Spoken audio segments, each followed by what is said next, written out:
ইউক্রেনের আরও ভূখণ্ড দখলের হুঁশিয়ারি দিলেন রুশ প্রেসিডেন্ট ভ্লাদিমির পুতিন। দেশটির প্রতিরক্ষা মন্ত্রণালয়ের দেয়া এক ভাষণে এই হুমকি দেন তিনি। এ সময় আঞ্চলিক অস্থিতিশীলতার জন্য ইউরোপীয় ইউনিয়নকে দায়ী করেন।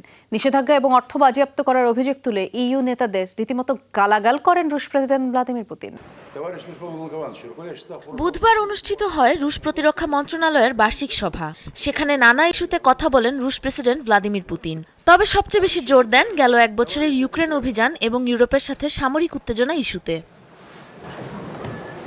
এক পর্যায়ে ইউরোপীয় নেতাদের ওপর চরম ক্ষুব্ধ হয়ে ওঠেন পুতিন। ভাষণে তাদের রীতিমতো গালাগাল করে বসেন রুশ প্রেসিডেন্ট।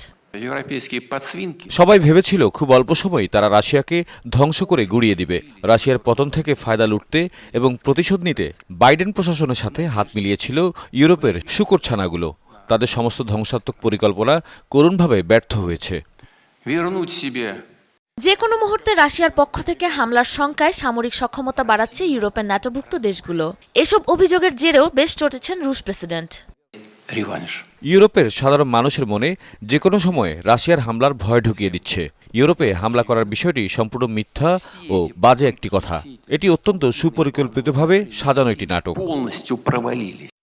ট্রাম্পের 28 দফা শান্তি পরিকল্পনার সাথে সমন্বয় করে এগুতে চাইলেও ক্রাইমিয়া, লুহান্স্ক ও দোনেৎস্ক সহ রাশিয়ার অধিকৃত অঞ্চলগুলো নিয়ে চলছে মতবিরোধ। সংঘাত সমাধানে আমরা কূটনৈতিক উপায়ে আগাতে চাই, তবে প্রতিপক্ষ ও তাদের বিদেশি পৃষ্ঠপোষকরা যদি আলোচনায় বসতে রাজি না হয়, তাহলে সামরিক পন্থায় নিজেদের ভূখণ্ড মুক্ত করবে রাশিয়া।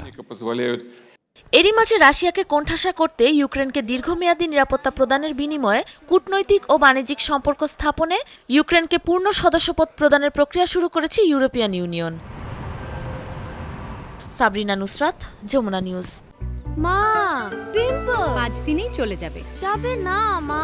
যাক, নিমের 5 অংশের পাওয়ারে 5 দিনেই দূর হবে পিম্পল।